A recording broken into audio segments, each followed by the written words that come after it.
ครับสวัสดีทุกท่านนะครับท่านแขกผู้มีเกียรติทุกท่านเราได้ฟังของทีม Lab ซึ่งเป็นเรื่องของความคิดสร้างสรรค์เรื่องนวัตกรรมเทคโนโลยีสร้างสรรค์ที่ทำให้พวกเราได้ตื่นตาตื่นใจนะครับเซสชันนี้จะเป็นเรื่องเกี่ยวกับนโยบายเพราะว่าตอนนี้เวลาเราพูดถึงนโยบายซอฟต์พาวเวอร์คำถามที่มักจะมีการถามอยู่เสมอว่าเราขับเคลื่อนซอฟต์พาวเวอร์ด้วยกลไกอะไรนะครับซึ่งจริงแล้วเนี่ยวันนี้มีตัวแทนของทางฝ่ายนโยบายก็คือรัฐมนตรี2 ท่านที่จะมาเล่าให้ฟังว่าเราขับเคลื่อนซอฟต์พาวเวอร์ในวันนี้เป็นเรื่องของการที่เรามองครบทั้งหมดตั้งแต่ต้นน้ำกลางน้ำปลายน้ำสร้างคนสร้างอุตสาหกรรมแล้วก็ทำให้เราสามารถทำตลาดไปสู่ระดับโลกได้นะครับท่านที่อยู่ใกล้ๆผมเนี่ยเป็นท่านสุภาพสตรีนะครับท่านตรีว่าการอุดมศึกษาวิทยาศาสตร์วิจัยและนวัตกรรมนะครับท่านสุรวรรณหวังสุภกิจโกศลอีกท่านหนึ่งเป็นกระทรวงที่มีบทบาทสำคัญในเรื่องของอุตสาหกรรมที่สำคัญมากของประเทศไทยก็คืออุตสาหกรรมท่องเที่ยวแล้วก็อุตสาหกรรมกีฬาแล้วก็รวมไปถึงเฟสติวัลด้วยนะครับเป็นกระทรวงที่มีบทบาทแนวหน้าในการขับเคลื่อนซอฟต์พาวเวอร์ท่านสรวงศ์เทียนทองนะครับรัฐมนตรีว่าการกระทรวงการท่องเที่ยวและกีฬางั้นผมจะขออนุญาตที่จะถามซึ่งจริงๆแล้วท่านตรีทั้ง2 ท่านก็เตรียมเนื้อหาต่างๆมาแล้วนะครับงั้นก็คงจะขอให้ท่านเล่าให้ฟังก่อนว่านโยบาย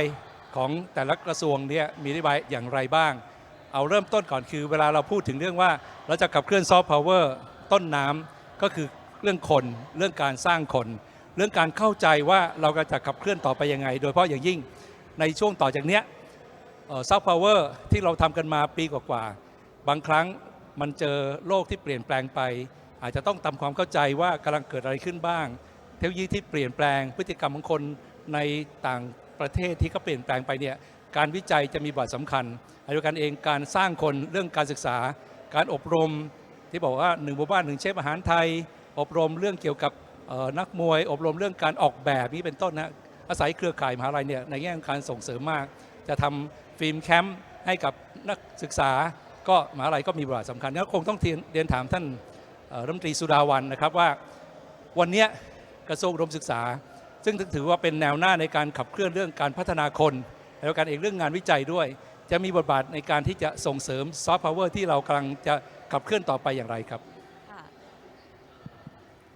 ค่ะก่อนอื่นก็ต้องขอสวัสดีคุณหมอเลี้ยมนะคะรวมทั้งท่านรัฐมนตรีบอยนะคะแล้วก็ทุกท่านที่อยู่ที่นี่นะคะจริงๆแล้วบทบาทสำคัญของทางกระทรวงเดี๋ยวขออนุญาตเรียกชื่อเล่นของกระทรวงแล้วกันนะคะเพราะว่าชื่อค่อนข้างยาวนะคะทางกระทรวงอวของเราเองเนี่ยค่ะก็เน้นหนักหลักๆเหมือนที่คุณหมอบอกภายใต้การเปลี่ยนแปลงที่มีอยู่มากมายและอย่างรวดเร็วสิ่งสำคัญที่สุดในการที่จะพาให้ประเทศชุมชนหรือพาให้เกิดความสำเร็จในสิ่งต่างๆในการทำได้ก็คือคนทางกระทรวงอวของเราเองเนี่ยเน้นในการที่จะเพิ่มและพัฒนาทักษะในแต่ละด้านของคนนะคะรวมไปถึงอีกก้อนหนึ่งเนี่ยเราทำงานวิจัยค่ะในส่วนของคนเนี่ยทางกระทรวงอวเนี่ยเรามีผู้ที่ชำนาญแต่ละสาขาเป็นจำนวนมากซึ่งในการที่จะมาทำงานต่อเนื่องเนี่ยในการที่จะ drive ให้ไม่ว่าจะเป็นซอฟต์พาวเวอร์ที่เป็นนโยบายหนึ่งในนโยบายสำคัญของประเทศของเราเนี่ยประสบความสำเร็จและยั่งยืนเนี่ยก็ต้องพัฒนาคนก่อนเหมือนที่คุณหมอได้บอกไว้ค่ะซึ่งหลักๆสำคัญเนี่ยในการที่เราพัฒนาเกี่ยวกับคนนะคะเรามีการให้หลักๆก็คือด้านอาหารไทยเรามีการทำโครงการ1 หมู่บ้าน 1 เชฟอาหารไทยนะคะที่ผ่านมาซึ่งเรามีการเทรนเรามีมอตโต้ว่า Train the Trainer ซึ่งในปีนี้ค่ะเรามีการเทรนไปแล้วทั้งหมด200 กว่าท่านแล้วก็มีเป้าหมายว่าในปีหน้าเนี่ยเราจะสามารถเทรนได้เพิ่มเป็น500 ท่านค่ะแล้วก็ถัดมาค่ะเรามีการทำเป้าหมายนะคะในการที่จะยกระดับโดยการใช้ศูนย์ฝึกอบรมในมหาวิทยาลัยซึ่งเรามีอยู่ทั่วประเทศค่ะซึ่งศูนย์เหล่านี้เนี่ยเราตั้งใจว่าจะมีทั้งหมด50 แห่งแล้วก็มีห้องปฏิบัติการเนี่ยกว่า115 แห่งนะคะรวมไปถึงว่าในการที่จะผลิตเชฟอาหารไทยในการที่เราจะนำอาหารไทยเนี่ยไปสู่เวทีโลกได้เนี่ยเราต้องมีทั้ง มีสแตนดาร์ดนะคะแล้วก็มีเอกลักษณ์เข้าถึงได้รวมถึงมีมาตรฐานเดียวกันทั่วโลกนะคะดังนั้นเนี่ยเราตั้งเป้าเลยค่ะว่าในปี 2573 เนี่ยเราจะสามารถผลิตเชฟอาหารไทยมืออาชีพได้มากกว่า 75,000 คนค่ะนี่ก็เป็นส่วนเบื้องต้นในการที่อยากจะเล่าให้ทุกท่านฟังนะคะแล้วอีกส่วนหนึ่งค่ะในเราคืออย่างที่บอกค่ะกระทรวงอวเนี่ยเข้าไปเกี่ยวเนื่องในหลาย ๆ ภาคส่วนของซอฟต์พาวเวอร์ค่ะอีกตัวอย่างหนึ่งค่ะในด้านของศิลปะเรามีโครงการไทยยูทสตรีทอาร์ตนะคะซึ่งเปิดโอกาสให้นักศึกษาเนี่ยจากสถาบันอุดมศึกษาถึง 42 แห่งทั้ง 31 จังหวัดนะคะร่วมกันได้สร้างสรรค์ผลงานศิลปะบนกำแพงเมืองภายใต้หัวข้อ Dream of Thailand ค่ะซึ่งผลจากการที่เราทำกิจกรรมนี้นะคะทำให้เยาวชนกว่า 1,200 คนค่ะได้มีการสร้างการรับรู้แล้วก็ทำให้เกิดศิลปินใหม่ๆที่เกี่ยวข้องกับสตรีทอาร์ตขึ้นอย่างมากมายนะคะส่วนในด้านของทุนวิจัยเนี่ยค่ะเรามีการทำการวิจัยมากมายเลยนะคะตั้งแต่ปี 2563 ถึง 68 เนี่ยในอุตสาหกรรมที่เกี่ยวข้องอย่างที่เห็นนะคะทุกท่านไม่ว่าจะเป็นแฟชั่นหนังสือภาพยนตร์เฟสติวัลต่างๆเนี่ยค่ะกระทรวงอวเองเนี่ยมีการทำงานวิจัยกว่า 12,000 งานวิจัยนะคะซึ่งในการทำเนี่ยเราจะมีการให้ทุนผ่านไม่ว่าจะเป็นทางวชบพขบพคบพทซึ่งทั้งหมดเนี่ยค่ะทุกหน่วยงานที่ให้ในการให้ทุนในการวิจัยเนี่ยจะสามารถครอบคลุมในทุกด้านที่เราต้องการจะสนับสนุนนะคะที่เกี่ยวกับทางซอฟต์พาวเวอร์ค่ะแล้วก็ที่สิ่งสำคัญมากๆเลยนะคะเรามีการให้เปิดพื้นที่ให้ใช้โครงสร้างพื้นฐานรวมถึงสิ่งอำนวยความสะดวกอย่างที่บอกค่ะกระทรวงอวเราเองเนี่ยมีหน่วยงานที่อยู่ในภายใต้กำกับของกระทรวงเนี่ยค่ะทางมหาลัยเนี่ยมีถึง171หน่วยงานแต่รวมๆแล้วเนี่ยเรามีหน่วยงานถึง180หน่วยงานนะคะซึ่งเราสามารถใช้สิ่งเหล่านี้ facility เหล่านี้เนี่ยให้เกิดประโยชน์ในการที่จะพัฒนาซอฟต์พาวเวอร์ได้อย่างยั่งยืนค่ะไม่ว่าจะเป็นการส่งเสริมการใช้สตูดิโอเพื่อผลิตสื่อในการที่จะใช้ห้องปฏิบัติการสร้างสรรค์สำหรับไม่ว่าจะเป็นงานแฟชั่นศิลปะหัตถกรรมรวมทั้งการทำอาหารค่ะแล้วก็ co-working space นะคะเพื่อที่จะให้มีพื้นที่ในการที่จะมีการระดมสมองหรือว่าใช้พื้นที่ในการร่วมพลังกันในการที่จะคิดครีเอทีฟงานต่างๆได้ค่ะคุณหมอค่ะครับคือผมเองเนี่ยได้มีโอกาสพูดคุยกับทางผู้บริหารของมหาลัยของสถาบันการศึกษานะก็คือทุกคนเนี่ยตั้งใจมากอยากจะแบบมีส่วนร่วมนะฮะซึ่งที่ผ่านมาก็อาจจะมีข้อจำกัดในเรื่องของการดำเนินงานนะฮะตอนนี้ระเบียบราชการอะไรต่างๆตอนนี้ก็คงจะดีขึ้นคงจะแก้ไขได้ดีขึ้นแล้วรวมทั้งเรื่องการวิจัยด้วยนะเพราะว่าอย่างเราทำวิจัยบางเรื่องอย่างเช่นเรื่องตลาดจตุจักรเนี่ยนะก็คงจะเป็นเรื่องของการที่จะต้องมีการสนับสนุนเรื่องการวิจัยอย่างนี้เป็นต้นนะครับผมข้ามไปที่ท่านรัฐมนตรีว่าการกระทรวงท่องเที่ยวนะครับปีนี้เป็นปีท่องเที่ยว Grand Tourism and Sport Year นะครับแล้วก็ท่องเที่ยวมีโครงการมากมายอย่างเช่นเรื่องงานมหาสงกรานต์แล้วคงจะมีเร็วๆนี้ที่จะมีก็คือ Grand Diwali นะครับตอนนี้ยุทธศาสตร์ใหญ่ของกระทรวงท่องเที่ยวที่กำลังมองในช่วงที่เหลือของปีนี้แล้วก็ต่อไปถึงปี 69 มีอะไรที่จะทำให้เกิดการตื่นตัวเรื่องเกี่ยวกับการท่องเที่ยวของประเทศไทยรวมทั้งเรื่องกีฬามวยด้วยนะครับเพราะมวยไทยเองก็เป็นอีกเรื่องหนึ่งที่ได้รับความสนใจอย่างมากคุณบัวขาว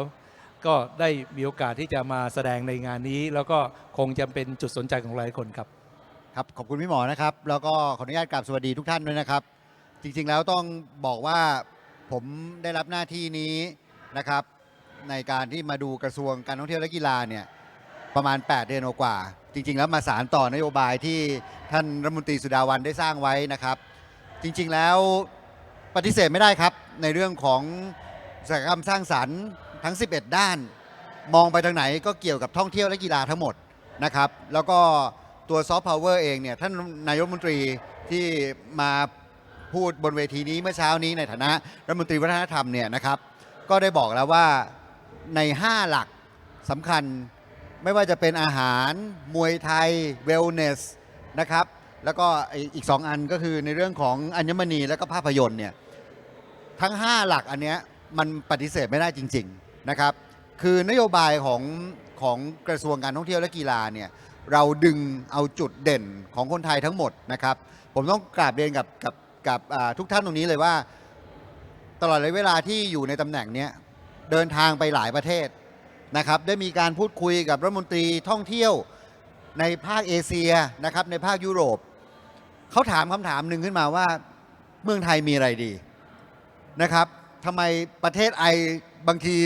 ทะเลสวยกว่าประเทศอยู่ด้วยซ้ำภูเขาสวยกว่าอยู่ด้วยซ้ำนะครับประเทศอยู่มีอะไรดีทำไมท่องเที่ยวถึงดังมากแล้วก็เป็นสิ่งที่มันตอบโจทย์ในตัวเองก็คือเรามีตัวนี้นะครับคือซอฟต์พาวเวอร์คือคนครับเรามีคนไทยอยู่นะครับความมีเซอร์วิสมาย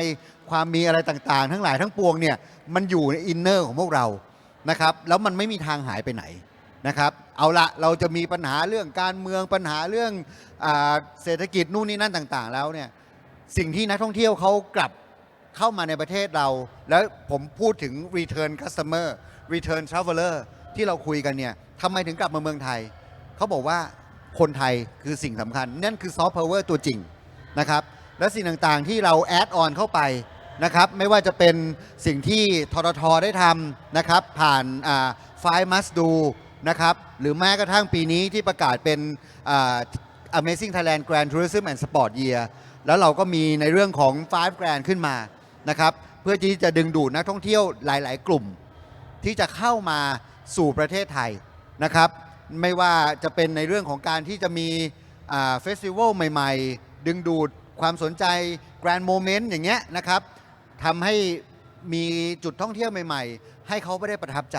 นี่คือสิ่งที่เราต้องการที่จะดึงดูดเอกลักษณ์สำคัญต่างๆจากคนไทยจากสิ่งที่ประเทศไทยมีอยู่ให้สู่สายตาประชาโลกเมื่อสัปดาห์ที่แล้วที่ผ่านมานะครับได้มีโอกาสเดินทางไปกับกลุ่มซอฟต์พาวเวอร์มวยนะครับไปที่อิตาลีผมตกใจมากนะครับที่เวโรนานะครับเขาจัดแบบใหญ่มากก็คือเอาเราเข้าไปอยู่ในโคลิเซียมนะครับแล้วก็เพลงชาติไทยได้ถูกร้องโดยนักร้องมืออาชีพแล้วก็ดังกึกก้องไปทั่วโคลิเซียมเนี่ยมันเป็นอะไรที่แบบเห็นแล้วแบบผมพูดตรงๆนะผมขึ้นไปพูดสปีชเนี่ยถ้าใครอยู่เนี่ยผมสามารถที่จะปราศัยต่อหน้าคนเป็นหมื่นๆได้อะแต่เข้าไปอยู่ในนั้นน่ะมันด้วย environment ต่างๆเนี่ยมันทำให้เรารู้สึกแบบประหม่าขึ้นมาทันทีแล้วรู้สึกว่าเรายิ่งใหญ่นะครับมวยไทยจริงๆแล้วเป็นสิ่งที่เป็นเอกลักษณ์มันไม่ใช่แค่สปอร์ตมันเป็นสิ่งที่แสดงออกถึงความเป็นไทยจริงๆนะครับตั้งแต่วัฒนธรรมการแต่งกายในเรื่องของการไหว้ครูในเรื่องของกฎกติกาต่างๆสิ่งต่างๆเหล่านี้นะครับผมว่าคนไทยทุกคนเนี่ยเรารู้นะครับว่าความสำคัญของมวยไทยสำคัญขนาดไหนนะครับปีนี้กระทรวงสาธารณสุขได้มีโอกาสไปทำบูธในเรื่องของ wellness นะครับที่ World Expo เนี่ยครับที่โอซาก้าก็เป็นสิ่งที่ดึงดูดในตัวของนักท่องเที่ยวทั่วโลกที่ไปตัวWorld Expo เนี่ยได้รู้ว่าเมืองไทยเนี่ยมีดีในเรื่องของ wellness และนี่คือสิ่งที่การท่องเที่ยวในประเทศไทยก็เน้นนะครับในเรื่องของการที่จะดึงนักท่องเที่ยวเข้ามาในหลายๆกลุ่มนะครับไม่ว่าจะเป็นอย่างที่พี่หมอได้พูดเมื่อกี้นะครับงานมหาสงกรานต์ที่ผ่านมาเราถือว่าประสบความสำเร็จอย่างมากนะครับโดยการช่วยเหลือของซอฟต์พาวเวอร์ทีมนะครับในส่วนของเฟสติวัลต่างๆนะครับแล้วก็จะมีขึ้นอีกในอนาคตก็คือแกรนด์ดิวาลีซึ่งจริงๆแล้วดิวาลีในคนอินเดียเนี่ยก็คล้ายๆกับวันลอยกระทงของพวกเรานี่แหละนะครับก็เป็นวัฒนธรรมประเพณีของคนอินเดียซึ่งพี่น้องชาวไทยเชื้อสายอินเดียที่อยู่ในประเทศไทยเนี่ยต้องการที่จะทำให้งานนี้มันใหญ่ขึ้นแล้วต้องปฏิเสธไม่ได้นะครับปีที่ผ่านมาเนี่ยเราต้อนรับนักท่องเที่ยวอินเดียนิวไฮ2,100,000 คนไม่เคยมีมาก่อนนะครับแล้วก็อินเดียเองก็เป็นตลาดอีกตลาดหนึ่งที่เป็นตลาดที่เราสนใจเพราะว่าการที่มาของเขาเนี่ยมันคือเป็นสิ่งที่สามารถที่จะดึงดูดในเรื่องของการใช้จ่ายรายหัวได้เยอะพอสมควรนะครับเขามาแต่งงานเมืองไทยเนี่ยดูตัวเลขแล้วตกใจคู่หนึ่งเนี่ยใช้เงินเกือบ100 ล้านนะฮะ เยอะมากนะครับแล้วก็เวลามาก็มาเป็นแบบเช่าเหมาลำมาเลย ก็เป็นสิ่งที่ตัวซอฟต์พาวเวอร์เองเนี่ยช่วยเหลือในภาคของการท่องเที่ยวนะครับส่วนในเรื่องของการกีฬาอย่างที่บอกครับในเรื่องของมวยไทย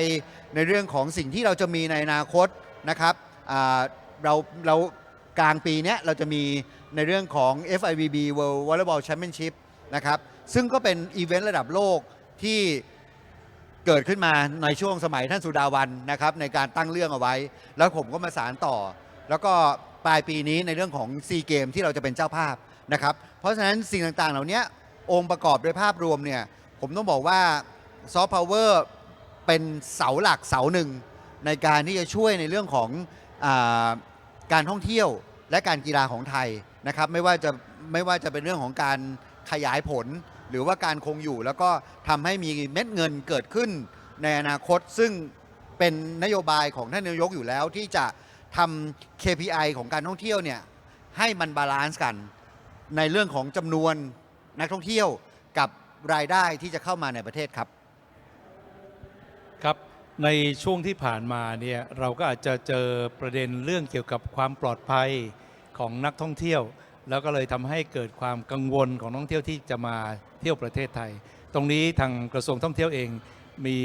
นโยบายยังไงหรือได้เรียนรู้จากประเทศอื่นๆที่เขาทำกันยังไงบ้างครับโอ้เรื่องนี้ต้องพูดเลยนะครับจริงๆแล้วถ้าใครที่เคยเดินทางทั่วโลกเนี่ยแล้วกลับมามองบ้านเราเนี่ยถ้าพูดกันตรงๆเลยอะประเทศไทยขอโทษนะครับพี่หมอโคตรปลอดภัยจริงๆแล้วนะครับแต่ว่าด้วยทั้งหมดทั้งปวงครับต้องบอกว่าเราก็เป็นเป้าหนึ่งที่ถูกโจมตีเพราะว่าต้องยอมรับครับว่าอย่างที่ผมเรียนให้ทราบนักท่องเที่ยวก็ไหลเข้ามาในประเทศเราเนี่ยเยอะมากนะครับปีที่แล้วเกือบเท่ากับก่อนแพนเดมิกก่อนโควิดนะครับแล้วก็จริงๆแล้วเนี่ยตำรวจ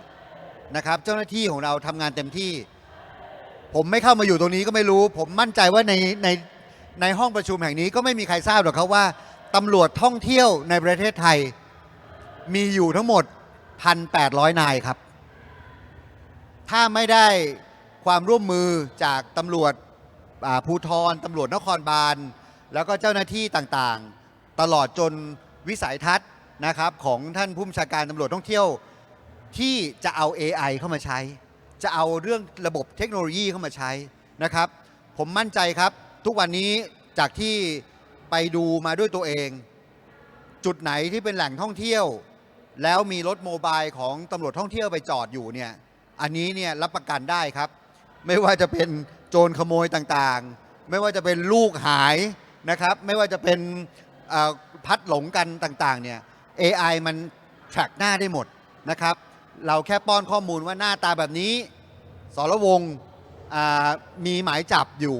แค่นั้นเองครับแป๊บเดียวครับถ้าเดินเข้าไปในถนนเนี่ยมัน track ปุ๊บตำรวจเข้าชาร์จทันทีนี่คือสิ่งที่เกิดขึ้นนะครับแล้วก็ผมต้องบอกว่าพวกเราต้องช่วยกันนะครับช่วยกันโดยว่าจริงๆแล้วเนี่ยที่ผมเป็นกังวลที่สุดคือคนไทยทำร้ายกันเองนะครับสื่อระดับโลกมีการโหวตให้ประเทศไทยอย่างเชียงใหม่เนี่ยนะครับเมื่อเดือนที่แล้วได้ถูกโหวตจาก Times Magazine นะครับว่าเป็นเมืองที่สามารถที่เที่ยวซิงเกิลtraveler นะครับผู้หญิงคนเดียวเดินทางมาเที่ยวที่เชียงใหม่เป็นเมืองที่เซฟที่สุดในโลกแต่ผมเข้าไปดูในฟีดผมเสียใจนะครับคนไทยกันเองนี่แหละครับที่ไป discredit ประเทศตัวเองซึ่งผมมองว่าอย่างเงี้ยมันเป็นสิ่งที่มันไม่สร้างสรรค์นะครับอันนี้คือสิ่งที่ผมอยากจะบอกว่าเราทำทุกวิถีทางนะครับตลาดที่ลดลงไปคือตลาดจีนลดทั้งโลกครับอันนี้ผมรับประกันได้ลดทั้งโลกนะครับเขาเองในประเทศเขาก็มีการรณรงค์ให้เที่ยวในประเทศนะครับแต่ว่าทั้งหมดทั้งปวงไม่ทิ้งแน่นอนนะครับเป็นสิ่งที่เราจะต้องเอาเขากลับมานะครับแต่ผมถือว่าเอาวิกฤตเป็นโอกาสในการที่จะสกรีนนักท่องเที่ยวนะครับเราอยากที่จะได้อย่างที่บอกครับ Quality กับ Quantity มันต้องบาลานซ์กันครับครับผมเลยอยากจะเชื่อมโยงเพราะเมื่อสักครู่นี้ท่านรัฐมนตรีอวบอกว่าเรื่องการวิจัยอะไรต่างๆเนี่ยเป็นเรื่องสำคัญนะแต่นี้ ผมเองอยู่ในแวดวงเรื่องซอฟต์พาวเวอร์เนี่ยมักจะติดปัญหาหรือว่าเอ๊ะเราไม่ค่อยมีข้อมูลเลย อย่างเงี้ยอย่างที่บอกว่าของท่องเที่ยวเองต้องการที่จะมีการวิจัยพฤติกรรมของคนวิจัยอะไรต่างๆอีกมากมายเนี่ยแต่นี้กระทรวงอวมีคำถามเหมือนกันว่าที่ผ่านมาเวลาเราทำโครงการวิจัยเนี่ยเราอยู่บนพื้นฐานอะไรเปิดให้เอกชน หรือคนที่เขาอยู่ในแวดวงต่างๆเนี่ยได้มีการมาตั้งคำถามแล้วก็นำไปสู่การวิจัยได้มากแค่ไหนครับค่ะคุณหมอคือตัวนี้ก็เป็นอีกโจทย์หนึ่งอันนี้ต้องขอออกตัวก่อนนะคะว่าด้วยความที่เพิ่งเข้ากระทรวงนะคะแต่ว่าได้มีการหารือกับทางท่านปลัดนะคะซึ่งวันนี้มาด้วยนะคะก็มีการถามเหมือนกันว่าส่วนใหญ่เนี่ยคนชอบมีคำถามว่าทำไมผลงานวิจัยของอวเนี่ยเหมือนจะอยู่บนหิ้งหมดซึ่งจริงๆแล้วก็ถามท่านปลัดท่านบอกว่าไม่ใช่นะจริงๆได้เอาไปใช้หลายเรื่องหลายราวเหมือนกันแต่ว่าอาจจะไม่ได้มีการที่จะเผยแพร่แต่ปุ่งก็ได้มีตัวดิฉันเองเนี่ยก็ได้มีโอกาสได้คุยกับท่านปลัดว่าอยากจะให้ทำงานวิจัยเนี่ยจริงๆเดี๋ยวพรุ่งนี้คณะกระทรวงเนี่ยก็จะได้ให้นโยบายเหมือนกันว่าอยากจะให้ด้วยความที่เรามีสถาบันอุดมศึกษาถึง171แห่งทั่วประเทศแล้วอย่างที่ทุกคนทราบอยู่แล้วนะคะเมื่อกี้ท่านรัฐมนตรีกระทรวงวัฒนธรรมได้บอกแล้วว่าประเทศไทยเป็นประเทศที่ลุ่มรวยด้วยทางวัฒนธรรมดังนั้นเนี่ยบ้านเราในแต่ละพื้นที่ไม่ว่าจะเป็นภาคเหนือภาคกลางภาคใต้ภาคตะวันออกเฉียงเหนือมีความต้องการที่แตกต่างกันดังนั้นเนี่ยโจทย์ก็คือว่าอยากที่จะให้แต่ละภูมิภาคเนี่ยค่ะได้เซิร์ฟให้กับเพนพอยต์ให้กับคนในชุมชนเพื่อที่จะได้แก้ปัญหาให้เขาได้จริงก็คือจะต้อง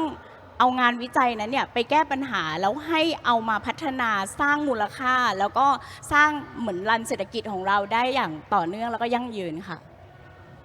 ครับก็มีตัวอย่างหนึ่งซึ่งอยู่ในงานนี้ก็จะมีตัวอย่างของ Thai Works ซึ่งเป็นเหมือนกับเป็นงานวิจัยที่ไปเอาวัฒนธรรม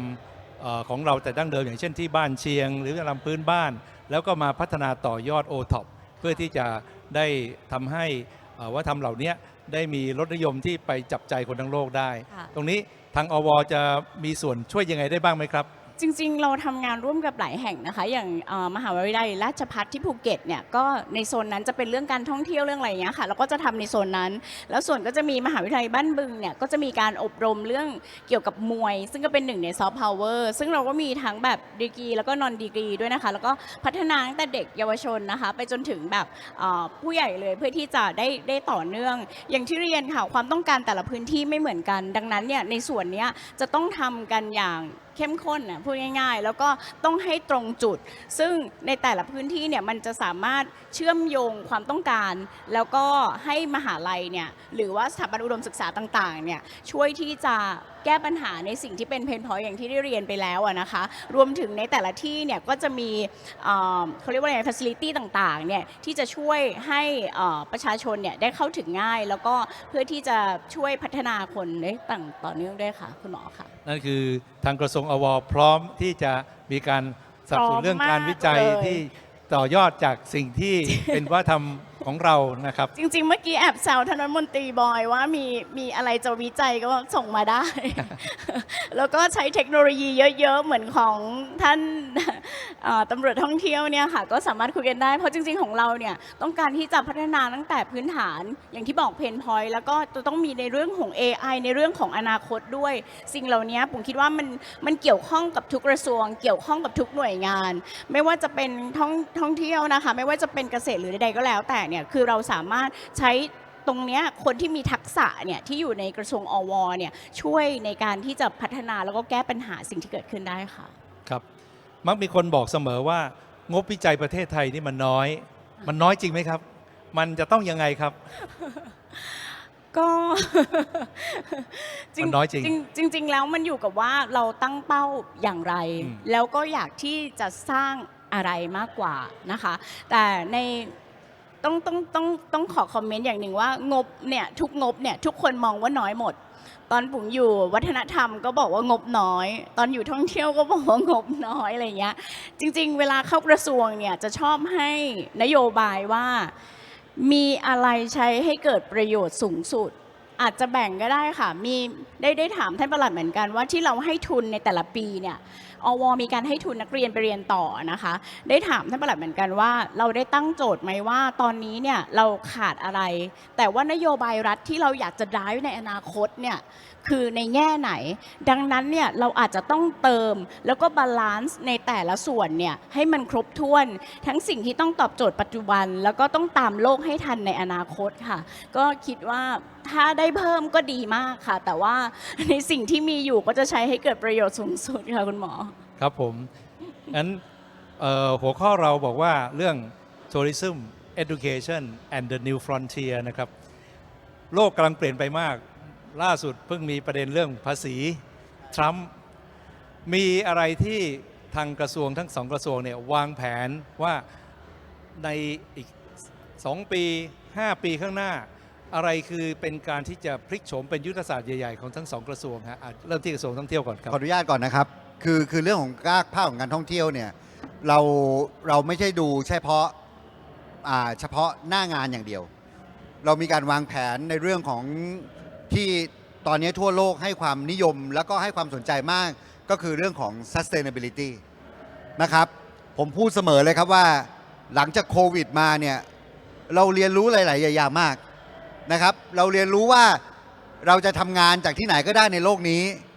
เราจะเรียนจากที่ไหนก็ได้ในโลกนี้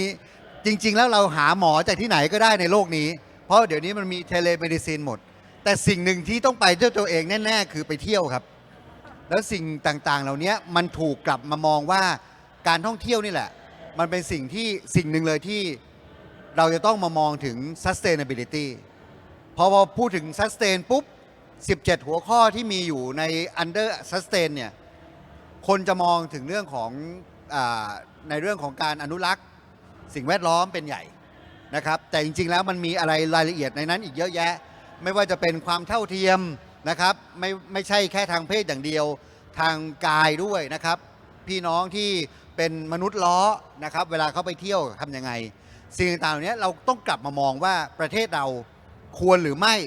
นะครับที่จะมีการที่เขาเรียกว่าแต่ก่อนที่เขาใช้คำว่าค่าเหยียบแผ่นดินหรือผมใช้คำว่า traveling fee นะครับผมมองว่าสิ่งที่เราเคยเสนอไปเนี่ย300 บาทที่จะเก็บนักท่องเที่ยวนะครับผมเน้นนักท่องเที่ยวนะ300 บาทที่จะเก็บนักท่องเที่ยวเนี่ยแต่ก่อนเราเคยเสนอแต่ว่าเขาเข้ามาในประเทศเขาต้องเสีย300แต่เราไม่เคยพูดว่าใน300 บาทเนี่ยอินคลูดอะไรบ้างนะครับแต่สิ่งต่างๆที่เป็นแผนเนี่ยใน300 บาทเนี่ยแน่นอนครับผมเสนอไปว่าใน300 บาทจะต้องมีในเรื่องของ travel insurance นักท่องเที่ยวที่เข้ามาในประเทศเรามี insurance ในการท่องเที่ยวแล้วเป็นสิ่งที่เรา provide ให้นะครับสิ่งต่างๆจะเรียกว่าเป็น sustainability fee ก็ได้นะครับไปเดินทางไปภูฐานเก็บเท่าไหร่รู้ไหมพี่หมอภูฐานเก็บ sustainability fee นักท่องเที่ยวต่อวันต่อคน$100 US ครับเยอะมากนะครับนี่คือสิ่งที่ไม่ใช่ประเทศเราคิดอย่างเดียวประเทศอื่นเขาเริ่มเก็บกันแล้วญี่ปุ่นเก็บไซโยนาระแท็กซ์สิ่งต่างๆเหล่านี้มันต้องเริ่มคิดนะครับเพราะว่าเราต้องมองว่านักท่องเที่ยวที่เข้ามาเนี่ยอย่างน้อยที่สุดเขาเข้ามาใช้ทรัพยากรเราอย่างน้อยที่สุดเราก็ต้องมีอะไรที่จะมาดูแลทรัพยากรเราในอนาคตนะครับแล้วอีกอย่างหนึ่งที่ผมลืมพูดไปในส่วนของที่เป็นซอฟต์พาวเวอร์ด้วยแล้วเป็นสิ่งหนึ่งที่ช่วยในภาคของการท่องเที่ยวมากๆก็คือในเรื่องของอุตสาหกรรมภาพยนตร์นะครับหลายๆท่านอาจจะไม่เคยรู้ด้วยซ้ำว่าหนังเรื่องนี้ถ่ายในเมืองไทยจนกระทั่งมันออกมาเป็นหนังแล้วก็มีการโปรโมทนะครับอย่างปัจจุบันเนี้ยถ้าเราไปดูถ้าภาคใต้โอ้โหแน่นอนครับไวท์โลตัสที่เป็นซีรีส์ที่น้องซิดลิซ่าเล่นอันนี้ดึงดูดนักท่องเที่ยวเข้ามาได้แน่นอนปีที่แล้วครับมีหนังต่างชาตินะครับที่ถ่ายในประเทศไทยเนี่ยเกือบ500 เรื่องแล้วทำเม็ดเงินเอาเงินเข้าประเทศได้เกือบหมื่นล้านนะครับนั่นคือที่มาของสิ่งที่เราทำเป็นคิกแบ็กให้กับเขาในเรื่องของตัว Intensive ให้กับผู้ประกอบการภาพยนตร์ ที่มาถ่ายทำหนังในประเทศไทยนะครับอ่าเราเบสอยู่ที่ 15%นะครับแต่ว่าเรามีแอดออนเข้าไปเรื่อยๆเขาใช้อุปกรณ์ในประเทศไทยไหมนะครับเขาใช้ทีมงานในประเทศไทยไหมเขาใช้โลเคชันไหนถ้าเป็นจังหวัดเมืองรองนะครับหรือว่าที่เราบอกว่าเป็นเมืองน่าเที่ยวเนี่ยก็จะได้อินเทนซีฟเพิ่มขึ้นจนตอนเนี้ยรัฐบาลเนี้ยนะครับดันเข้าไปถึงว่าอินเทนซีฟให้ถึง 30% แม็กซิมัมนะครับเพราะฉะนั้นลงทุน100 ล้านเขาได้กลับไปทันที30 ล้านพูดง่ายๆมันเป็นสิ่งที่สามารถที่จะมาช่วยโปรโมทในเรื่องของการท่องเที่ยวในภาคอุตสาหกรรมแล้วเนี่ยตอบคำถามของพี่หมอเลยว่าอนาคตเราต้องวางแผนไหมต้องวางแผนครับเพราะอุตสาหกรรมภาพยนตร์ส่วนใหญ่แล้วก็อเมริกันทั้งสิ้นนะครับสิ่งต่างๆเหล่านี้เราต้องคุยกันในรายละเอียดว่าเขาชาร์จเรามาเท่าไหร่เราก็ต้องดูว่าเราจะตอบโต้ยังไงนะครับเพราะจริงๆแล้วเนี่ยเราเป็นประเทศที่เป็นผู้ผลิตนะครับไม่ว่าจะเป็นอุตสาหกรรมอาหารไม่ว่าจะเป็นอุตสาหกรรมในการท่องเที่ยวอุปกรณ์ต่างๆเราควรจะมีโอกาสที่จะได้ต่อรองบ้างนะครับเพราะฉะนั้นเนี่ยผมมองว่าเราเน้นถึงความยั่งยืนครับในการท่องเที่ยวที่จะทำให้อุตสาหกรรมการท่องเที่ยวของประเทศไทยเนี่ยมันอยู่ต่อไปได้ถึงรุ่นลูกรุ่นหลานไม่ใช่ว่าใช้เฉพาะรุ่นเราแล้วมันหมดไปประมาณนั้นครับพี่หมอครับครับผมอยากเรียนถามว่าเราคิดว่าการท่องเที่ยวของประเทศไทยเนี่ยสามารถที่จะทำให้มีนักท่องเที่ยวเพิ่มขึ้นไปได้เรื่อยๆไปถึงจุดไหนแล้วก็รายได้จากการท่องเที่ยวควรจะไปถึงประมาณกี่เปอร์เซ็นต์ของ GDP อะไรต่างๆนี้ไม่ทราบมีการศึกษาเรื่องเหล่านี้ไหมครับคือทุกวันนี้ถ้าผมจำตัวเลขไม่ผิดนะครับภาคของการท่องเที่ยวเนี่ยมันเคยไปแตะเกือบถึง 20% นะครับแต่ว่าด้วยสถานการณ์นะครับอย่างปีนี้พอเราดูปีที่แล้วตัวเลขจากปีที่แล้วเนี่ยเรามองว่าปีนี้เป็นปีทองแน่ๆนะครับเราก็เลยประกาศว่าเป็น Amazing Thailand Grand Tourism and Sport Year เพราะว่าเราเป็นทั้งเจ้าภาพการแข่งขัน FIVB Volleyball เราเป็นทั้งเจ้าภาพการแข่งขัน MotoGP นะครับหรือสนามเปิดฤดูกาลด้วยซ้ำเราเป็นเจ้าภาพซีเกมในปลายปีแต่ทั้งหมดทั้งปวงครับพอเริ่มต้นปีมาเดือนที่3ก็เกิดแผ่นดินไหวใหญ่นะครับแล้วก็มีมาเรื่องของสงครามตะวันออกกลางนักท่องเที่ยวชาวตะวันออกกลางที่เราคาดการไว้นะครับอย่างอิสราเอลเนี่ยปีนี้ผมกับท่านผู้ว่าการท่องเที่ยวเนี่ยเรามอนิเตอร์ไว้เนี่ยคิดว่าจะเพิ่มขึ้นจากปีที่แล้วถึง 80% แต่พอมันเกิดสงครามขึ้นเนี่ยณปัจจุบันเนี่ยเราก็ลดเป้าหมายเราลงมาเหลือประมาณสัก 40-50% แต่ก็ยังอยู่ในแนวบวกนะครับสิ่งสำคัญที่สุดก็คือในเรื่องของความบาลานซ์ที่ผมเรียนให้กับทุกท่านได้ทราบแล้วว่ามันไม่ใช่ตัวเลขที่เราจะต้องมองอย่างเดียวนักท่องเที่ยวมันจะต้องบาลานซ์ในเรื่องของการรายได้ของจากการท่องเที่ยวด้วยให้เขาอยู่นานขึ้นให้เขาใช้จ่ายมากขึ้นนั่นคือสิ่งที่เราอยากให้เป็นครับเพราะมีตัวเลขที่จะบอกให้ได้ชื่นใจไหมครับว่าควรจะไปไกลถึงขนาดไหนลำดับเท่าไหร่ของโลกอะไรประมาณนั้นคือจริงๆตอนนี้ผมมั่นใจอย่างหนึ่งนะครับว่าเราอยากที่จะทำให้ตัวเลขไปจนถึงก่อนที่จะเกิดโควิดนั่นคือแตะตัวเลขที่40ล้านคนรายได้อยู่ที่ 3.5 ล้านบาทนี่คือเป้าหมายนะครับทุกภาคส่วนพยายามจะทำอย่างเต็มที่ให้มันได้จุดนี้แต่ถ้ามันไม่ได้ถึงจริงๆเราจะทำให้ดีที่สุดครับขอบคุณครับแต่ผมเชื่อว่าเดี๋ยวพอสถานการณ์ต่างๆหลังจากที่เราได้มีทำอะไรกันมากมายในเรื่องซอฟต์พาวเวอร์รวมทั้งเรื่องการใช้ภาพยนตร์เป็นสื่อกลางในการที่จะทำให้คนอยากจะมาเที่ยวเมืองไทยนะครับก็คงจะเป็นส่วนหนึ่งที่ทำให้มีโอกาสเติบโตได้มากขึ้นนะครับทั้งอวแล้วครับมีอะไรที่เป็นเป้าหมายที่ท้าทายอยากจะไปให้ถึงในเรื่องของการทำให้สถาบันการศึกษางานวิจัยนวัตกรรมเนี่ยมาช่วยขับเคลื่อนซอฟต์พาวเวอร์ที่ตอนนี้เป็นเรือธงอย่างเช่นอาหารที่บอกว่าจะทำไงให้อาหารเนี่ยออกไปสู่ทั้งโลกได้หรือในส่วนของอย่างตัวพวกวัฒนธรรมอื่นๆออกแบบโอท็อปอะไรต่างๆพวกนี้นะครับจริงๆแล้วมันเกี่ยวข้องเยอะมากเลยค่ะคุณหมอคือตัวเองเนี่ยคิดว่า ทางอวเนี่ยต้องแบ่งเป็น2พาร์ทเหมือนที่พูดเมื่อกี้พาร์ทที่ทำในสิ่งที่มีอยู่ตอนเนี้ยให้มันดียิ่งขึ้น อย่างที่บอกว่าประเทศไทยเราเองเนี่ยรุ่มรวยไปด้วยวัฒนธรรม นอกจากนั้นยังเป็นแหล่งผลิตอินกรีเดียนต่างๆ ไม่ใช่แบบมีแค่อาหารนะคะวัตถุดิบต่างๆ ก็อยู่ในประเทศไทยเยอะ ดังนั้นเนี่ยเราจะต้องแบ่งในส่วนนี้ยังไงที่ทำให้สิ่งที่เรามีอยู่แล้วเนี่ยให้เราอยู่ได้ยั่งยืน แล้วก็เป็นที่หนึ่งไปเรื่อยๆ ต่อเนื่อง รวมถึงเพิ่มมูลค่าให้กับมัน ยกตัวอย่างนะคะ อันนี้อาจจะนอกเรื่องของซอฟต์พาวเวอร์ไปหน่อยอย่างสมมุติว่าเรามีสินค้าเกษตรที่ดีๆ หลายตัวที่เป็นอันดับ1เยอะมากเลย อันเนี้ยอยากที่จะทำให้มันยั่งยืนตั้งแต่กระบวนการปลูก ไปจนถึงเอามาทำอาหารกับท่านเชฟจุมพลนะคะแล้วก็พอทำอาหารเสร็จปุ๊บอาหารที่ทำได้เนี่ยเราจะสามารถใช้เทคโนโลยีหรือโน้ตฮาวอะไรเนี่ยที่จะทำให้มันเกิดสแตนดาร์ดแล้วก็ไปทั่วโลกได้ อันนี้คือก้อนที่1แล้วก็เป็นการที่เป็นก้อนที่ต้องเร่งทำหรือถ้าเรามีงานวิจัยแล้วเนี่ยเราต้องเร่งใช้งานวิจัยหลาย ๆ ตัวค่ะบางทีมันตอบโจทย์วันนี้แต่บางตัวเนี่ยยังไม่ตอบโจทย์ เช่นของเราเนี่ยค่ะทุเรียนเราก็ค่อนข้างที่จะเป็นสิ่งที่ทุกท่านเป็นซอฟต์พาวเวอร์ไทยนะทุเรียนเนี่ยพอพูดชื่อทุเรียนแล้วเนี่ยทุเรียนไทยก็แบบอร่อยมากคนจีนบริโภคเยอะมากคือเราก็ยังคุยเลยว่าเราจะทำยังไงไหมที่จะให้บริการให้กับชาวสวนทุเรียนเนี่ยสามารถตรวจในทุกสิ่งทุกอย่างในทุกพารามิเตอร์ของลูกค้าเราเนี่ยที่ต้องการเนี่ยได้อย่างรวดเร็วแล้วก็ใช้การได้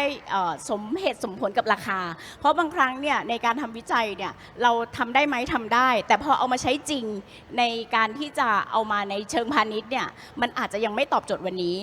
แต่เราต้องทำหรือเปล่าเราต้องทำเพราะไม่แน่ค่ะในอนาคตข้างหน้ามันอาจจะตอบโจทย์ก็ได้ซึ่งอันเนี้ยต้องแบ่งในหลายพอร์ชั่นให้ถูกต้องรวมไปถึงกับจริงๆทางกระทรวงนะคะได้ทำหลายอย่างอันนี้นอกเรื่องซัพพลายเวอร์หน่อยหนึ่งนะคะอย่างที่บอกว่าแต่มันจะเสริมไปเกี่ยวกับเรื่องนักท่องเที่ยวเพราะว่า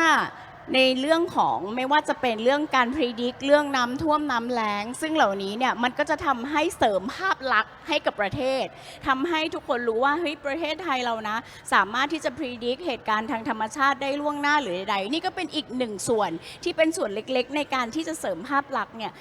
สิ่งเหล่านี้เนี่ยอวทำหมดในการที่จะวิจัยในการที่จะ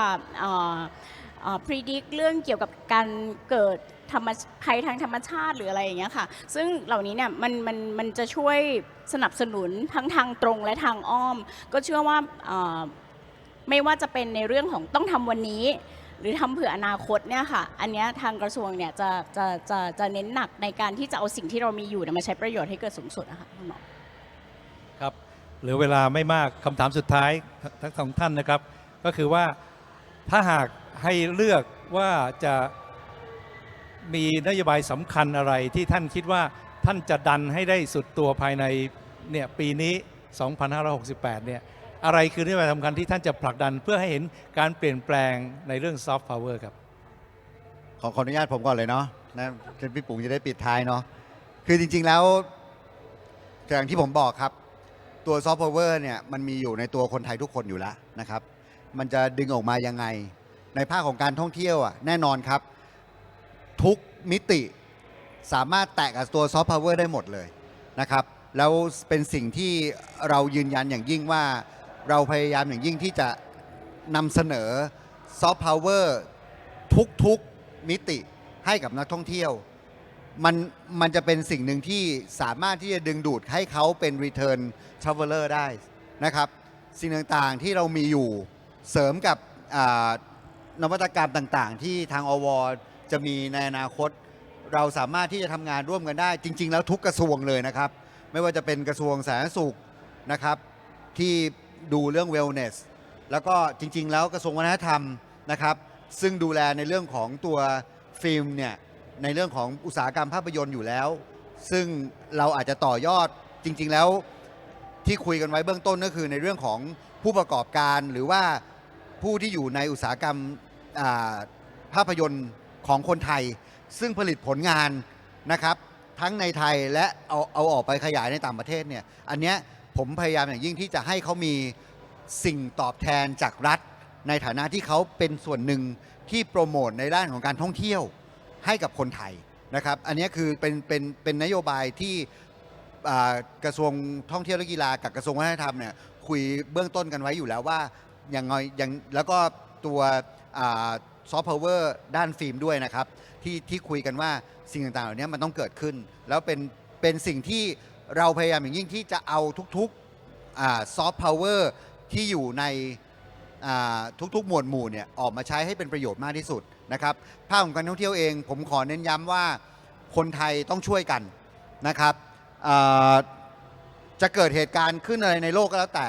ถ้าไทยเที่ยวไทยเนี่ยประเทศไทยยั่งยืนแน่นอน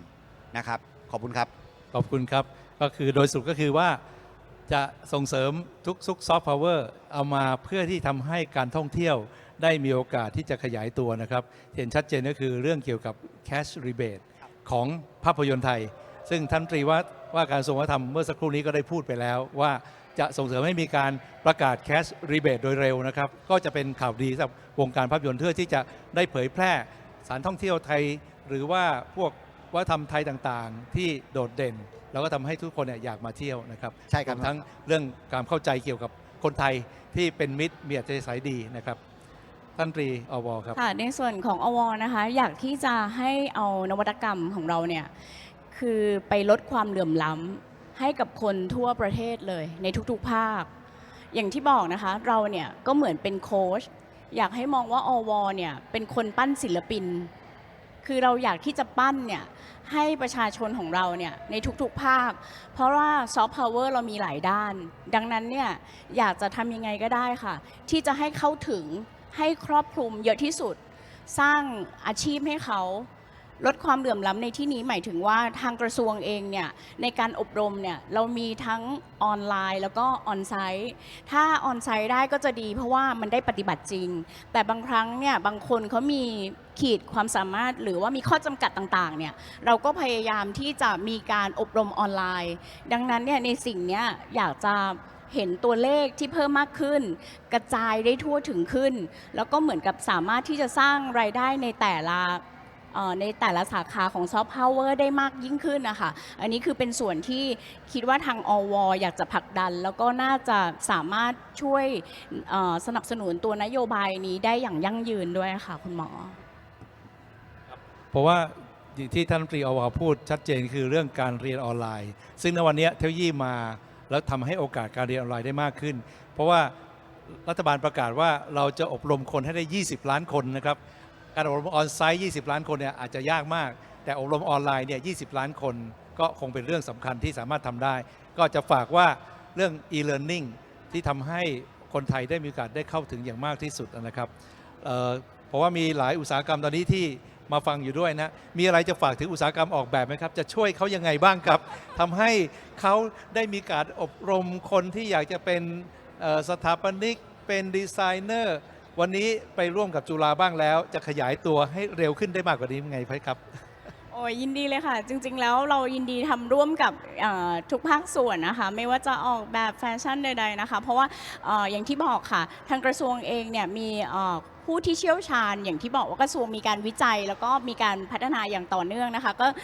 ก็จะมีนักวิจัยเยอะค่ะก็อยากจะให้ในแต่ละส่วนแต่ละสาขาเนี่ยค่ะเข้ามาปลักกับเราค่ะเพื่อที่จะได้เอาไปพัฒนาต่อได้ค่ะคุณหมอไม่อยากให้ทุกคนมองว่างานวิจัยของอวอยู่แบบบนหอคอยงาช้างอยากให้มองเป็นโอกาสแล้วก็เป็นสะพานที่จะเชื่อมเรา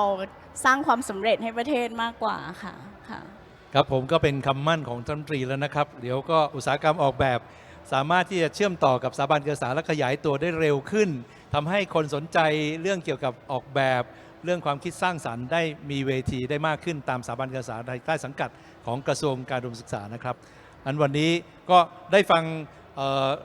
วิสัยทัศน์แนวคิดเบื้องต้นนะจริงๆทั้งสองท่านมีอีกมากมายที่คงจะต้องเล่าให้ฟังแล้วก็คิด